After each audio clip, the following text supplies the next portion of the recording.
Hi everybody, and welcome to the Green Gown Awards Top Tips session. Thank you for dialing in. We're here today just to try and help you put together a successful application for the Green Gown Awards. So we've thought about what we could offer you. So for my half, on behalf of the Green Gown Awards team, I focus more on the admin side, and I can tell you what it is I need from you for the various bits and pieces that we use the material for. And then we'll hand over to Sarah Horner, Head of Policy and Communications Learning and Work Institute. Sarah has been a judge for a number of years, and she can give you her perspective on what judges are looking for in an application.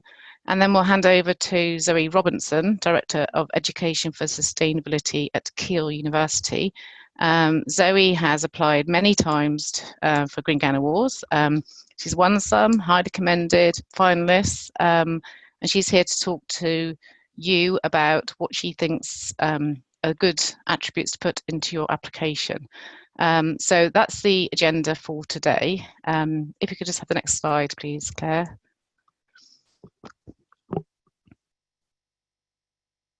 So before we start, you'll have an opportunity to ask some questions. There's a chat button. I think it appears in different places on people's screens, but there's a little chat button. So if you want to chat, post a question there, and one of us will pick that up. Or at the end of each presentation, there's also an opportunity for questions. Most of you are on mute, so just remember to unmute yourself. And then at the very end, we can then have more discussions if there's any remaining questions at the end. At the end of this webinar, this will be available online as a podcast on EAUC's website as a resource. And if you find it interesting enough, which hopefully you do, you can share it with your colleagues if they're also interested in submitting an application, but they're not on this webinar.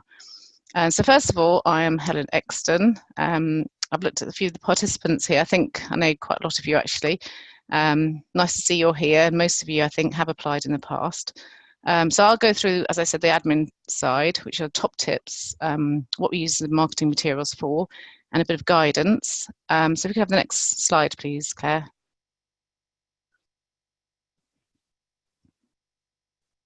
So first of all, it's all about planning. I think the others will come upon, well, especially Zoe, how much time is needed to fulfill or complete an application.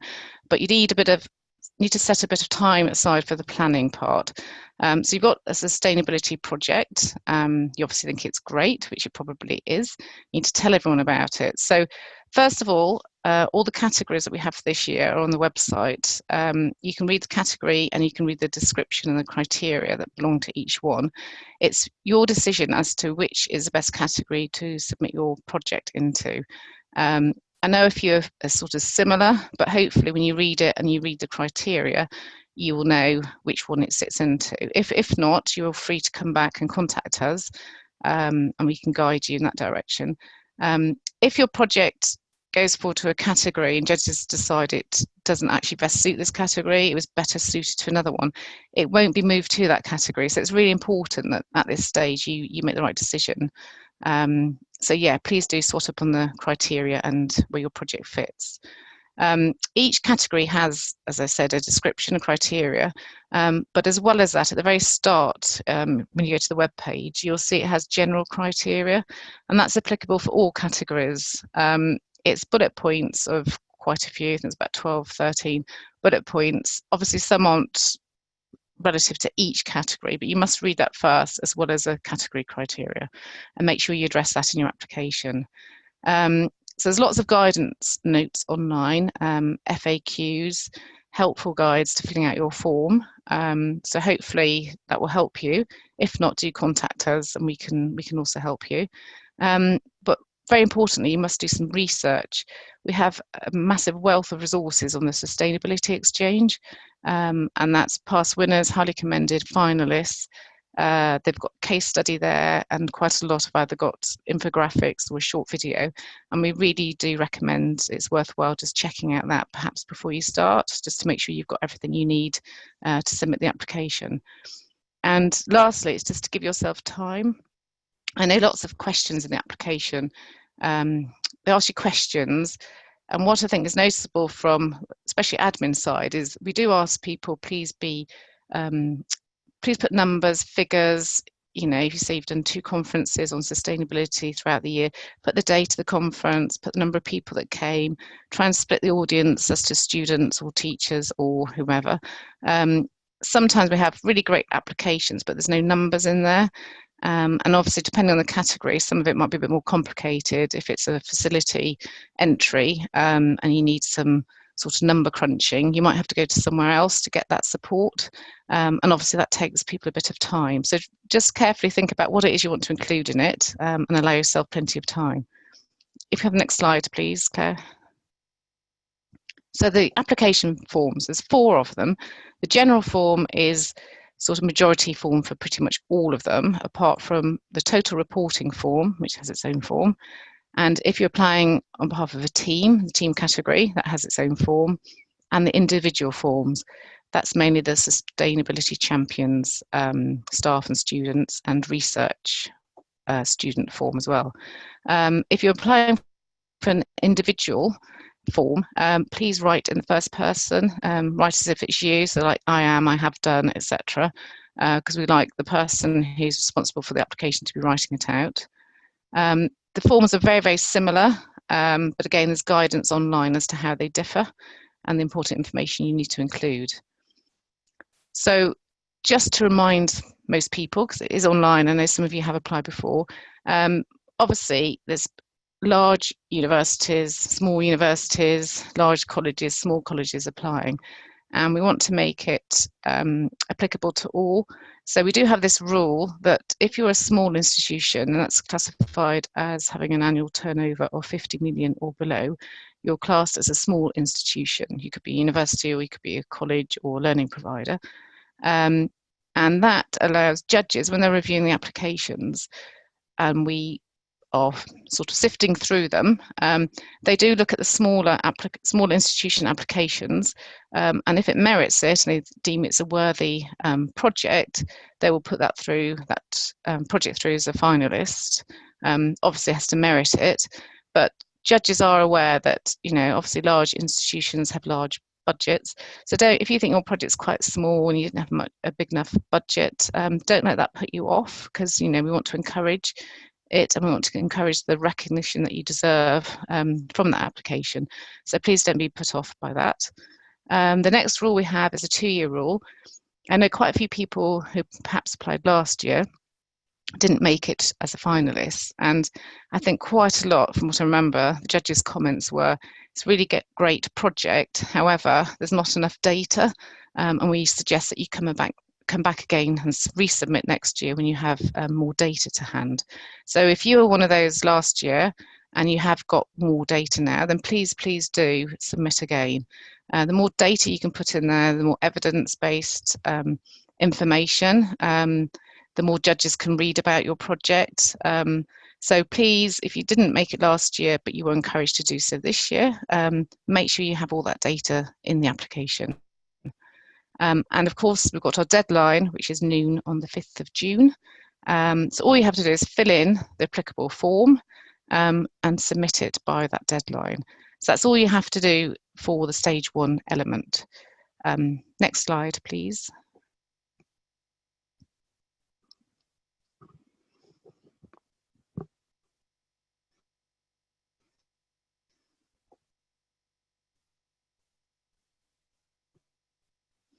So first of all, there's a cover page applicable for everybody, and it's just asking, obviously, contact details. Please make sure you do put down a second contact, because quite often we need to contact people during the summer holidays. So it's really important we have a second contact in case you're away and we need to get hold of you.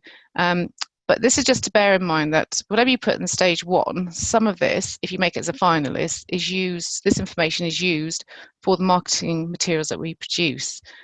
So first of all, judges have a lot of applications to go through. So the title, short and snappy titles stand out from the crowd. We do have lots of submissions. Some of them have really long, wordy titles. So just make it a bit more interesting, make it sort of stand out a bit more, and try and think of, a quirky sort of interesting name, because that name, if you make it as a finalist, will be in the listing. I've put a few here from last year, some nice short snappy titles. You don't need to put your institution name in the title, because we always have name of the institution, hyphen, and then the project name. So don't sort of repeat your institution name in your title. But yeah, make it short and snappy, I think, is the learning from that one.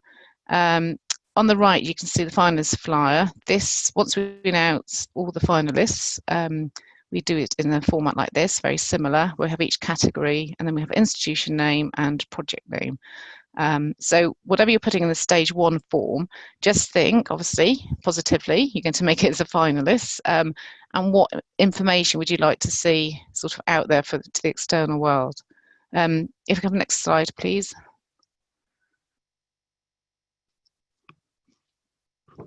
So this, I've taken a few little bits from the forms here. On page 2, the general form, project summary, we asked for 150 words here. So what we're asking for, obviously, judges looking at the paperwork, got lots to go through. They just want to read sort of a couple of short paragraphs, which will tell them all about your project and make them want to read on further, read all the details about it. But at the same time, whatever you write here, this will be used if you are a finalist in our finalist brochure. So just for an example of last year's here. So the body text, your project summary will end up being the body text in the brochure. So again, when you're writing the application, think about, you know, if you make the finalists grade and you're in the brochure, how would you want your project to be sort of perceived by others? So make sure you write really good copy, and obviously that will then appear in the brochure. In addition to that,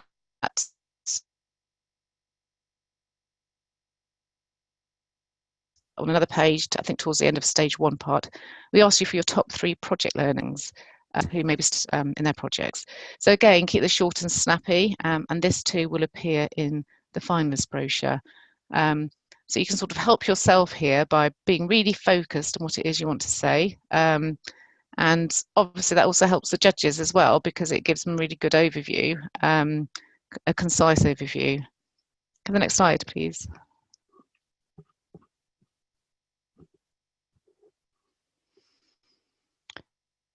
Right, so you filled in the application form, you're going to be finalists, hopefully, and you will receive an email on the, I haven't got the date in front of me, I think it's the 3rd of July or the 5th of July, I have to check that one. But what will happen is we'll say, well done, you've become a finalist. What we need from you now is a really great project image and your institution's logo. So again, when it comes to the project image, you know, we want it to look nice. So if you can send us best images you have, really good high quality. We need 300 DPI resolution, because we do print the brochure for the awards ceremony. But these are just a few examples from last year's pictures. So again, you know, you're looking through the finalist brochure and, you know, you've got really lovely pictures in front of you. So it's just to think about these things when you're filling in the form. We can only have 1 photo, so obviously send us your best one. That'd be great. Next slide, please, Claire. And then resource-wise, we have the Green Gown Awards UK and Ireland website, and it has all these links to everything. I've mentioned the Sustainability Exchange. I think there's quite a lot to be learned from people that have submitted in the past. Hopefully inspire you a bit more, and hopefully make your applications a bit more meaty. Just really think about what it is you want to get on the paper, and hopefully some of these top tips and guidance notes will help you here. If you are selected as a finalist, you do receive judges' feedback as part of your application form. It's part of the stage 2 part. So you'll be sent your paper back again, and we do encourage you to read the notes and address the judges' questions when you send in your stage 2 application. A few people ignore the judges' feedback, which obviously doesn't then address the questions that they had. So please focus on that bit, definitely, as well as completing the stage 2 element. And obviously not everyone can be successful. You know, you've probably got a great project, but maybe it's a little bit too early in the initiative. So if you are unsuccessful this time around, please do use the judges' feedback, you know, to encourage you to apply again another year. So once you've gone to the website, you've done all your planning, we are here on hand. We're on the end of a telephone or email. So please do contact us if you need any more guidance on it. But I'm sort of giving you the admin part, because obviously your application also leads into what comes next if you make it as a finalist. So I just want you to have the best copy that you can have, really, and also for the judges to have concise information. So next slide. I think that's me. Any questions on what I've just said? You'll have to unmute yourself if you wish to speak. Anyone? Right. Well, I'm obviously around at my desk and everything. So if after this you do have a question, please do email me. Can we go to the next slide then, please, Claire? Right. So now I'm going to hand over to Sarah Horner. Sarah's been judged for us for a number of years, and she's going to talk to you on the judging side of it. So over to you, Sarah. Thanks, Helen. Yes, so I chaired the Benefiting Society category last year, and just to echo what some has just been said, we do think really, really carefully about each application, and everyone is read in depth. And when we give feedback, it is very specific to that application. So it's definitely worth addressing the points, because sometimes we're trying to help you bring out the detail of a project.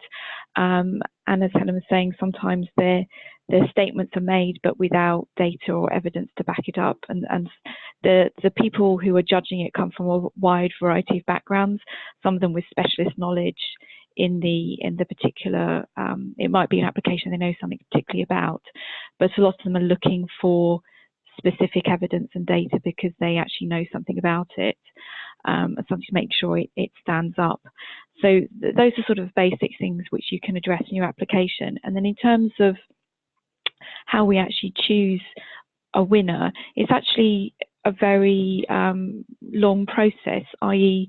it's rare that you just get somebody who think, okay, yes, they're the winner. You usually get each application or each one that's shortlisted and then goes through to the final stage usually has one or two champions. So they will advocate on behalf of their project, and then we will debate the merits of each of the projects and then come to consensus about which one we think stands out above them all. Because obviously if they've made it to the final, then they're all worthy to be winners. So it's not, you know, you need to really put as much as you can into the application, as Helen was saying. In terms of what we look for in this particular category, and the different categories may look for different things, but I can just talk about the Benefiting Society. One thing we did look for was the involvement of the whole body, which is both students and staff. Some of the applications were focused around staff involvement, but not necessarily involvement of the students. So as a way to try and narrow it down, we then did look at ones where the whole body was involved. We also looked at the relation to the wider community in which the institution is located, and that is partly to do with this category, because benefiting society obviously takes in the society around you. And that leads into the next point about the wider application of the activity. But as Helen was saying, we're looking at smaller institutions as much as larger ones. So the impact could be relatively small but have a wide impact in that community, or be able to be scaled up or rolled out to other communities. So when you think about your wider application, it's, you know, be imaginative about it. Also, we were looking at learning by the institution about itself and the world around it. So how the process of carrying out the program or the project, what the institution took away from itself, whether it changed anything about itself, whether its work was impacted by what it learnt as it did, whether it affected the world around it, what that world brought into that institution. And to say, and just to echo what I started off, that you do need to be a winner. You do need to demonstrate results. And some of the feedback we gave was, this is a great project, but it's quite at an early stage and it remains unproven. So as Helen was saying, you don't have to just do the one application. It may be that you come back the following year and you can actually show that your project has developed. So please bear that in mind. If I have the next slide, Claire, please.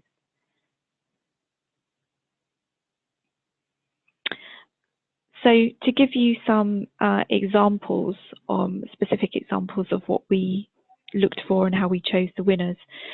So the small institution winner last year was Stockport Continuing Further Education, their recovery from addiction program. And what we liked was it was a program that involved adult learning, and there was connections made between the learning they were doing in the college and the third sector around it, i.e. charities that are working with people dealing with addiction. And there was a very imaginative use of learning to tackle the problem of addiction. So it was focusing on increasing people's well-being and their confidence, and so looking at why people maybe become addicted and how you can help them overcome that in a slightly different way. So because of that, because addiction is obviously a problem in lots of communities, we could see there was a direct, wider application of this program. So it was a small-scale project, but we could see it could be easily used by others. And also another thing that we liked was that the participants came from a broad range of backgrounds. So there were people from communities that may not necessarily participate in learning or learning at a higher level. So that was something that we really liked as well. So obviously it's different from, say, a high-level university where you're dealing with more perhaps elite backgrounds. So that made it stand out for us as well. If I could have the next slide, Claire. And then the other winner, there is, I guess, a slight connection to the previous winner, but this was the other end of the scale in terms of it's a very well-known institution, the London College of Fashion, and their project was Making for Change. And one thing that really stood out about this project was a holistic approach. They really looked at different aspects of benefiting society, from a circular economy approach involving recycled materials in the actual materials that they used. They were helping prisoners to gain skills, and they were also helping to preserve artisan skills. In this case, it was weaving. So they were working with artisans in Italy, and they had participants in Italy and in the UK. They also, obviously, through that, connected academia with the outside world, and they also thought about social inclusion and the well-being of the participants that were taking part of the project as well. So it wasn't just getting the skill, it was about their overall well-being, and again, looking at people that aren't necessarily participants in learning traditionally. Could I have the next slide, Claire?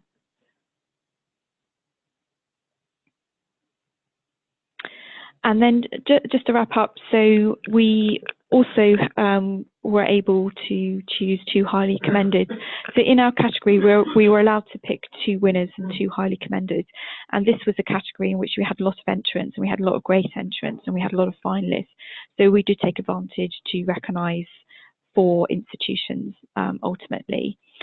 So the first one was King's College, which was a parent power programme. Which was helping parents to be empowered and help their children learn by targeting the parents to help their learning, which in turn helped their children's learning. So obviously this is another program we felt could be widely rolled out quite easily, and we liked again the social mobility aspect, and it was a topic very of the moment as well. It was quite early on in the project, so we wanted to see more proven results with that, which is why it was a highly commended rather than a winner. And then with the University of Nottingham, this was a very world scale ambition, which again we liked because it was thinking about a really big issue and how to solve it, but also it was starting with its own community and trying to make change at that local level. Again, it was quite early on in the project, which was why we recognised it as a highly commended rather than as a winner. So I think that is it from me. If there's any questions on that.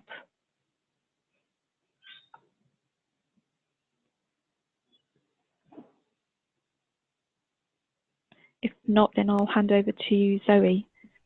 Okay, thank you very much. Hello, everybody. When I start lecturing, I tend to try and make sure that all of my students say hello to me. So I'm quite tempted to get you all to unmute and actually say hello. So it just feels as though we're less talking into a black hole. However, I'm not going to. So just by way of introduction and my role. So I'm a normal academic at Keele University in sort of environmental sustainability stuff. But 30% of my time is as the university's Director of Education for Sustainability, with a remit for embedding sustainability across the curriculum and wider student experience. And so I sort of have that university role for driving particular aspects of sustainability. And over the past many, many years, probably longer actually than 2012, I've been sort of leading on applications for the Green Gown Awards and also supporting others. I think that the number that we've received anything for doesn't in any way reflect the number of applications that we've actually sort of put forward.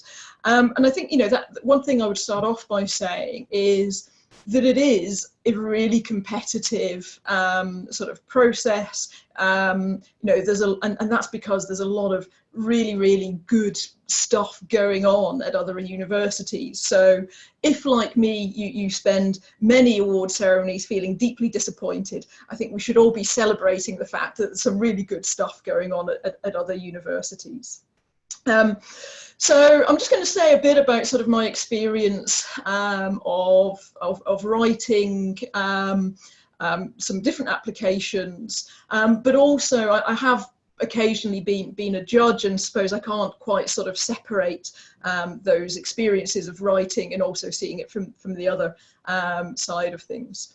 One thing that I would say is that it is worth doing, but it is not insignificant in the amount of time that it takes. And certainly I seem to basically spend a month of the year you know, focusing on sort of applications, and actually as both a university and sort of as an individual, I've kind of made the decision that I can't put that effort in every year. So last year was a big year for us applying for things. This year, certainly, I won't be leading on many, because it's just sort of weighing up the time of doing stuff and the time of actually, you know, getting the right time to put an application in. And that comes back to some of those previous comments about, you know, having the evidence and projects being at a particular stage of maturity.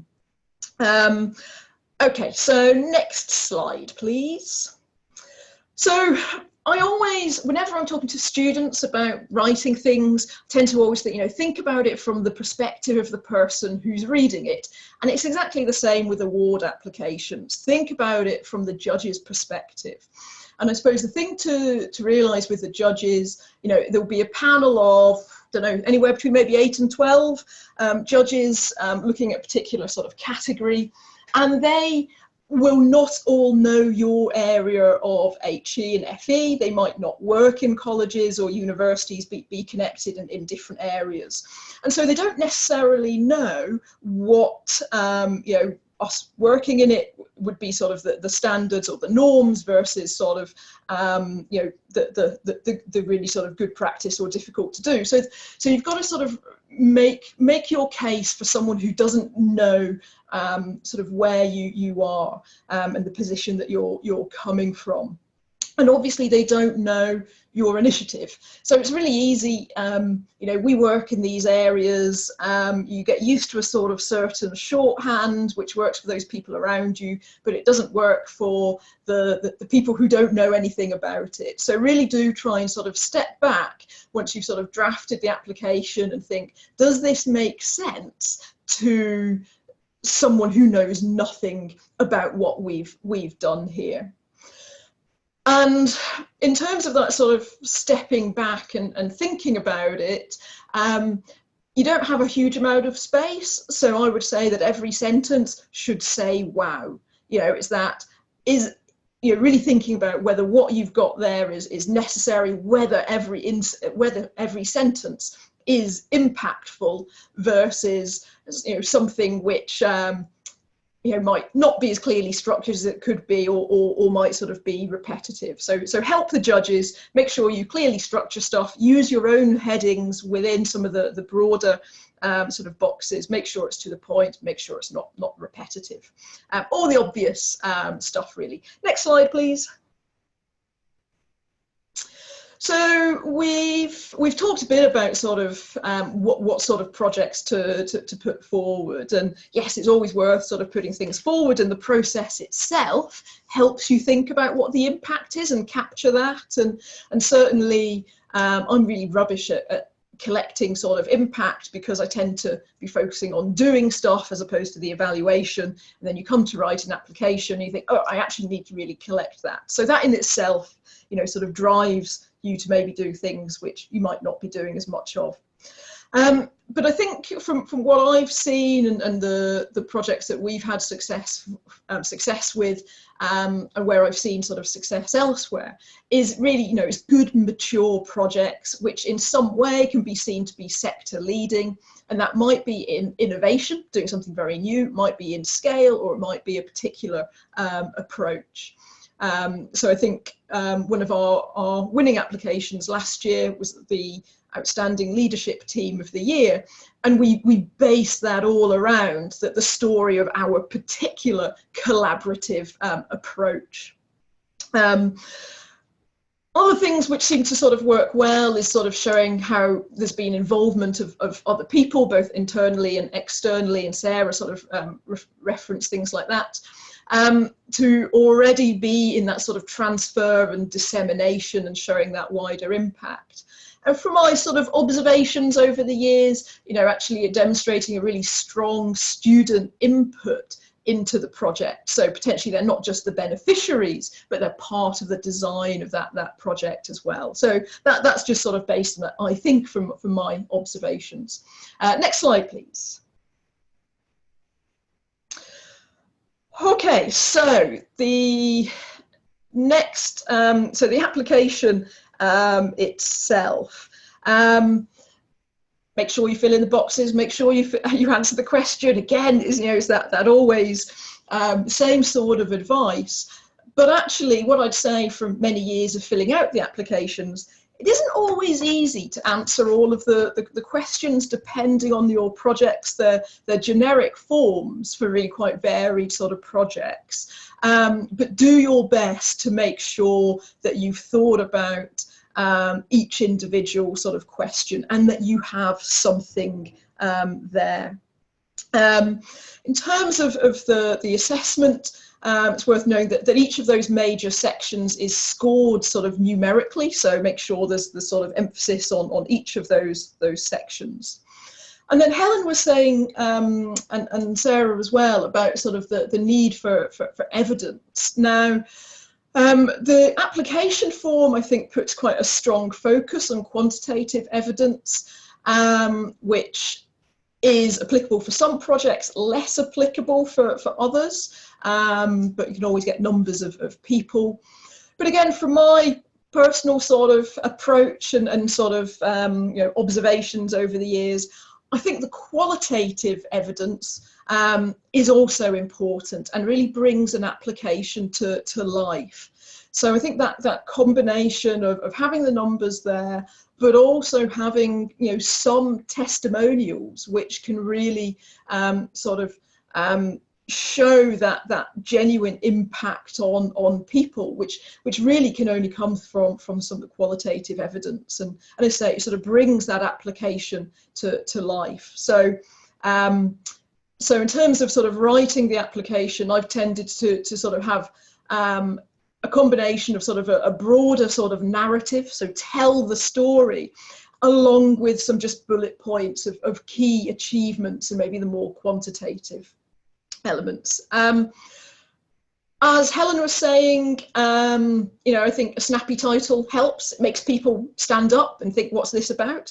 My particular favourite that I'm very proud of was for our learning and skills one, which we were highly commended for, I think 2 years ago, which we called the Trojan mouse of sustainability, subclause, dropping sustainability into education. Sorry, I quite like long titles, but you can always abbreviate to the first half of it. And that came about because I got really bored of writing the same old stuff. And it allowed me to frame that application in really quite a different way and a different approach around this idea of a Trojan mouse and sort of sneaking sustainability in, rather than just sort of saying we do this. So if you get bored with writing them, then you can have some fun and it can be successful. Right, next slide, please. I forgot I'm not in control. Okay, and this is just my final sort of slide, which is really about thinking about involving other people at all stages. So involving other people in contributing to applications that you're leading, involving other people through sort of supporting and encouraging other people to lead applications. My experience is that still a lot of people see sort of sustainability, they see the Green Gown Awards from an environmental perspective, but they don't automatically, so these are the people who aren't really deeply involved with this community, and so they don't see the relevance of what they're doing in more the social sphere. So it might be that you need to have those conversations going, no, this is a fantastic initiative, which will really sort of fit with the breadth that the Green Gown Awards covers.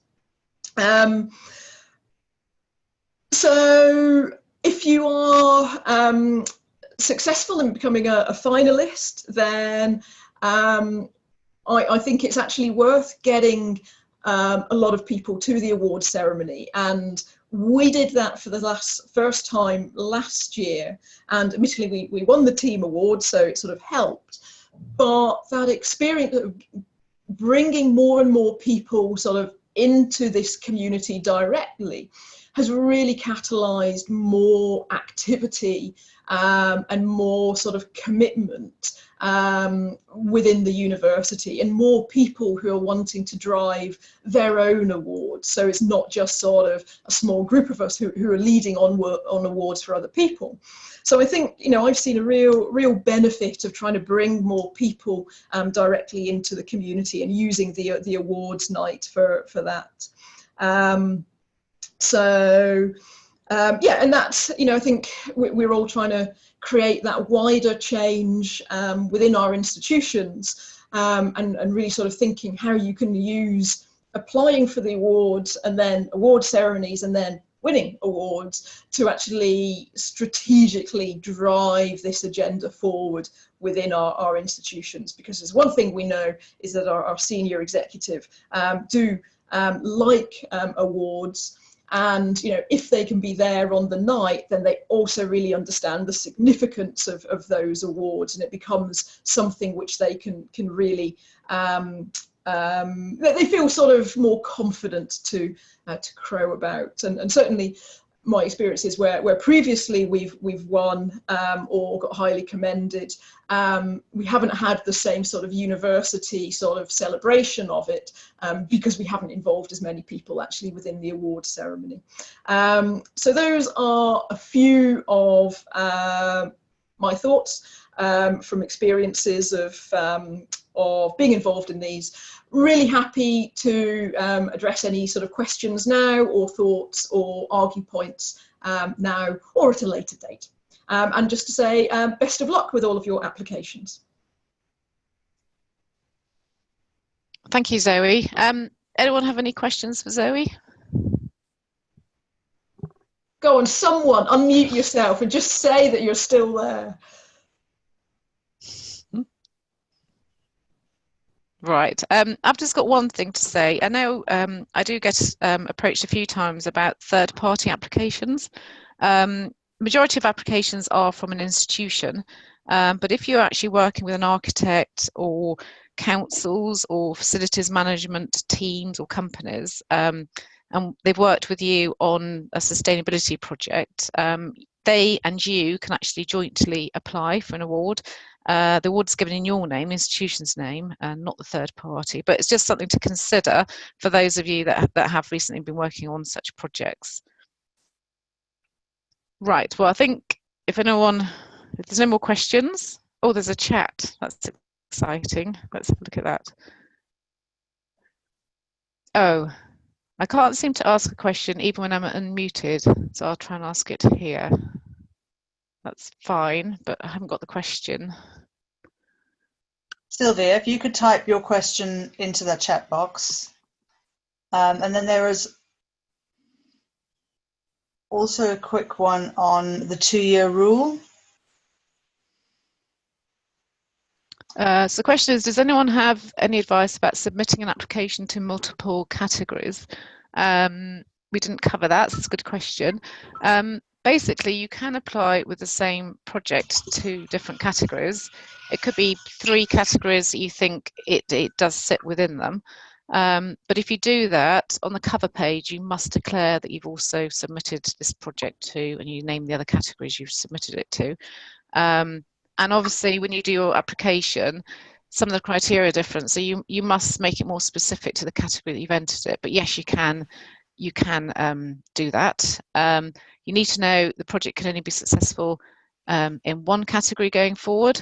So if all judges are all judged independently, if you were lucky enough that all the 3 categories, all the judges loved your application, we would then talk to the chairs of the categories and it would go forward in the strongest category. So yes, you can submit same project to more than one category.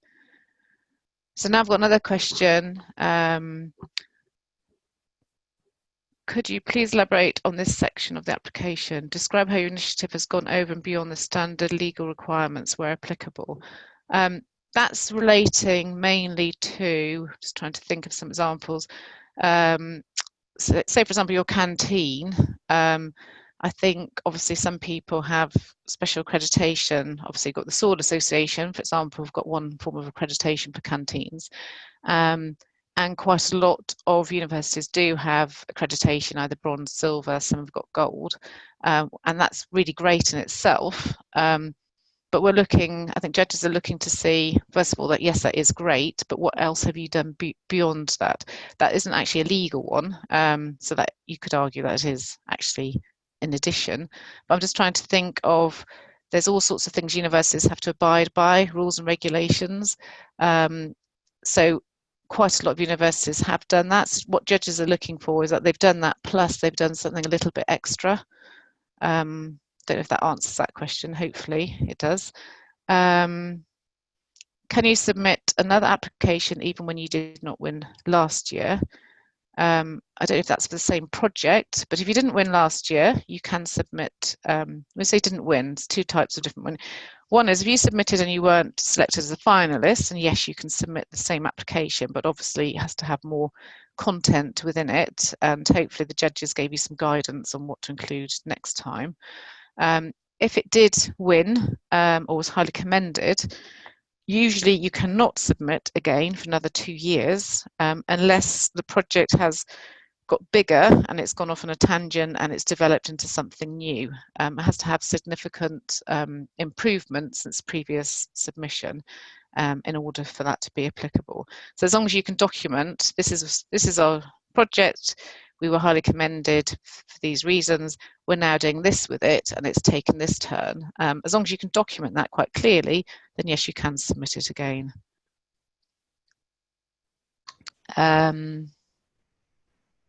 So someone's saying, following up to Daniel's questions, if our project doesn't specifically relate to any legal requirements, that box could be left blank, right? Because earlier Zoe said to answer all the questions. Yes, obviously, I think Zoe's also mentioned there's sort of one form for all the categories, pretty much, apart from the individual ones. So depending what your project is on and what the question is about, obviously there are a few things that you wouldn't be able to answer or wouldn't be applicable. I think generally each section has 4 questions roughly. So some of them would not be specifically applicable to your project. So if that was the case, you would then obviously say not applicable, and you don't actually have to answer it. It's just some people do leave some of the questions blank where you would think that they could actually have written something. So I think Zoe is encouraging that more than if it wasn't applicable. Yeah, absolutely. And I'm just looking at my sort of past applications, and there are a number of ones where you know, I would put not applicable. But for example, you know, there might be questions like what are the positive unexpected outcomes from your project? And you could at least, you know, put something sort of around that. So yeah, kind of a balance between those. Yeah. I think that's it for questions, unless I've missed one.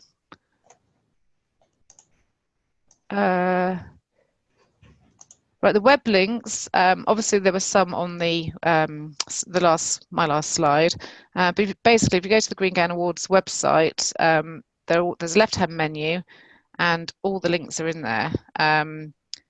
I don't know if we follow up after this, Claire, normally with just a list of links which we could send out to everyone, but it is on the Green Gown Awards website. Obviously we do have quite a lot of links, so it depends what you're looking for, but it clearly says stage 1 guidance notes, conditions of entry, FAQs, so they are all there. I'm just seeing web links within that. Yes, I didn't touch upon this. Some people submit applications, they put web links in, so they do a tiny bit of text and they'll say, see this link for more. What's really important is judges have so many applications, they don't have time to click on the links, and we do say in the rules and guidelines, please don't submit a link because it may not be viewed. We can't guarantee it is. So if there's something really interesting and specific to your application, you must write it out in words and have it within the form and not as a link. So that's a really important question. Thank you. Have I missed any? Daniel's got one there about adding pictures. The thing I would say about adding pictures is it's that the application form is restricted in terms of length, and a picture in this case probably doesn't say 1,000 words, probably uses up too much space. Yeah, exactly. There's a page limit to your application, so providing you believe the picture is value to your application and what judges are looking at, that's fine, you can add them, but obviously you're limited to the number of pages that you can have for the application. It's Sarah here. Can you hear me? Yes, Sarah. Yeah. Oh, hi. Yeah, I was just going to say, because we've talked about universities a lot, and part of my getting involved with it was to encourage applications also from colleges and further education. So this isn't just around universities. So if there's any colleges on the line, then do get involved. We really want to get more applications from other institutions as well. There's also a question from Ellie about what's required for the Outstanding Team Award presentation on the night. Do you want me to speak to that, Helen? Oh yeah, you'd be good person to talk about that. Right, Ellie, it's the worst thing that I've ever done. It's the most stressful. Don't let that put you off though. So certainly last year we had 5 minutes. We were told that we would have been cut off at that 5 minutes. You had to have a minimum of 4 people, maximum of 5 presenting, and the people presenting had to cover specific sort of categories of stakeholder. So had to be a member of sort of university executive, had to be a student, had to be some sort of staff champion. I can't remember what the other one was, to be fair. So we opted for 5 people to get a bit more sort of students union representation on it. And it was really tough, and it took an awful lot of preparation in order to actually get 5 people to be able to deliver confidently to a 5-minute deadline. So just expect for it to take time to actually sort of get it polished. But actually, it's a really positive experience in terms of preparing that, working as a collaborative team across those different sort of stakeholders.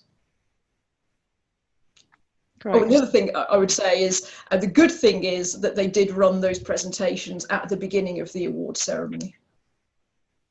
Yeah, thanks, Zoe. Maybe you can answer definitely the next as someone that was choosing that, the presentation had a massive impact, I would say, on the choice. And people that brought a lot of energy and enthusiasm and worked well together, I think, influenced who was chosen. Because I do remember Keel standing out. Thank you. Well, actually, and there is a point that, think carefully about who you get to present as well. You've got to fill those stakeholder requirements, but you probably also want people who can get people on side. So there's another question here for you. Can you say something about the depth of detail and the quantitative evidence required? Can you give some examples? And I know you've judged a little bit, and also you've written quite a lot. Yeah, I suppose it's really variable depending on what your project is. But, it might well be like number of times something's been delivered, the length that something's run, the number of people sort of engaged. If it's sort of more that side of things, equally, if it's sort of more operational, then it will be, amount of waste diverted from landfill, different waste stream, amount of carbon sort of savings. So I suppose with the more operational side of things, then some quantitative evidence is easy, but equally there might be other things, such as if you're looking at procurement practices, you might be looking at different delivery loads, and you having to calculate carbon savings based on differences in sort of delivery. So also it might be worth sort of thinking through what other quantitative sort of benefits might there be that aren't sort of the direct ones. And if it's something which is a bit more people focused, then the stats might be in terms of, say numbers of people engaged. But that's where I also think it's important to have the qualitative, because actually numbers of people turning up doesn't show that it's had any impact, but actually some powerful testimonials sort of brings those numbers to life. Does that help, Scott? Hopefully. Yes, he says, yeah. And then, yes, obviously, just to clarify, when I said judges don't look at the link, obviously there's a total reporting category, and all you basically put is a link to your sustainability report. So obviously they do look at that link, but other than that, please don't include a link. Okay, I think we've answered the questions. Anyone, anything else? You can unmute and ask if you like. Okay, I think we're sort of, oh, is that someone talking? I think we're sort of getting close to time now, so I think we're good. I'd like to thank the presenters, Sarah and Zoe, for your time today, and your pearls of wisdom as well. Thank you very much. And thanks everyone for joining in. And I hope that we've sort of helped you or encouraged you to submit an application this year. And of course, we're available, Green Gown Awards team, if you've got any additional questions after this. So the applications need to be in by the 5th of June, noon deadline, and finalists will be announced on the 3rd of July. So thank you very much, everyone, for your participation, and best of luck with your applications. Good luck. Could I just let everybody know that the this presentation and the recording of the webinar will go up on the website for you. So if you do want to have a look at those links for any help, those will be available. Great. Thank you, Claire, for your help as well. Okay, so I think we're now finished.